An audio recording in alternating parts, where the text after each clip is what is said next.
I never think the sky's falling. I don't know. I'm always positive, always happy. Um, Been through the worst, so the sky's never falling for me. By the time you've watched this, either the Wolves have been swept by the Mavs or Anthony Edwards and his team live for another day. And another day means another shoe to wear. Throughout the playoffs, Anthony has been switching between the mid-top and the low-top versions of the Adidas AE1, his first signature shoe. How has his performance been for each shoe? And do shoes have anything to do with performance at all? Stick around and let's talk. Welcome back, this is Fresh Pair. Smash the thumbs up button, share this video to your friends, follow me on Instagram, and if you're new here, subscribe to my channel for updates. That said, let's dive in.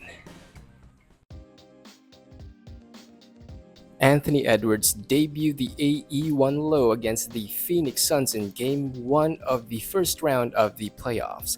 This was back in April 2024 when he wore the mural colorway. He would wear the same shoe for all 4 games where the Suns would be swept while averaging 31 points per game. Now, if you're on the camp believing that shoes greatly affect performance, you could say at this early point that to some degree, the AE1 low was doing wonders for Anthony. Then there was the series against the Nuggets. For the first 5 games, the Wolves would win 3 and lose 2. In those 5 games, Anthony would wear the AE1 mid-top in the Georgia Peach and Timberwolves colorways. He would average 30.2 points per game wearing the mids. This is almost on the same level as when he was wearing the low top against the Suns. And then we had another low top debut. The Wolves would lose Game 6 while debuting the low-top MX Gray colorway, but would win Game 7 in the same shoe. With the low tops, Anthony averaged 21.5 points per game. If these numbers show anything, it's that they are lower by 50% compared to the first 5 games. Of course, we all know that the Wolves are down by 3 games as of today, May 27, 2024. In the first 2 games, Anthony wore the AE1 low slime green, where he averaged 20 points per game, which is close to the 2 closing games against the Denver Nuggets, where he also wore the low tops. In the third game, he switched back to the Georgia Peach mid-top AE1, where he scored 26 points, an increase of about 25% from his previous average. They are competitors, sure, but it seems like Anthony Edwards and Luka Doncic have been more or less on the same boat. A couple of days back, I posted a video about Luka Doncic wearing the Luka 1 more than the Luka 3 and the possible reason why. Roll the clip.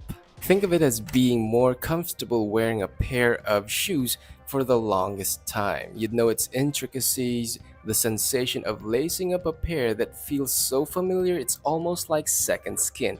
And then you get a new pair of a different shoe which all of a sudden gives a different feeling, a sensation too alien that it affects the way you think you walk, run, jump, or whatever. So you decide to just switch back to that old reliable pair. Now, in my opinion, shoes can affect performance, especially at the highest level of competition such as the NBA. If a shoe performs great or better than another shoe, best believe that it will be the shoe of choice. This is subjective, of course, as personal needs vary from one player to the next. So I really can't blame Anthony Edwards and Luka Doncic for choosing to play in a shoe released earlier than their most recent ones, especially with so much at stake. But for us, ordinary people, the weekend warriors, the nuances do not really matter too much. We may nitpick from time to time, especially since we pay for our shoes, but at the end of the day, I think for many of us, we'll ball in just about any shoe that is at least decent enough to wear. But that's just my take. In the meantime, let me know what you think about Anthony Edwards switching between the mids and lows for the AE1. Do you think it had any effect on his performance at all? Post your thoughts in the comments section, smash the thumbs up button, share this video to your friends, follow me on Instagram, and if you're new here, subscribe to my channel for updates. This is Fresh Pair, thanks for watching, peace and love to the fellow underdogs.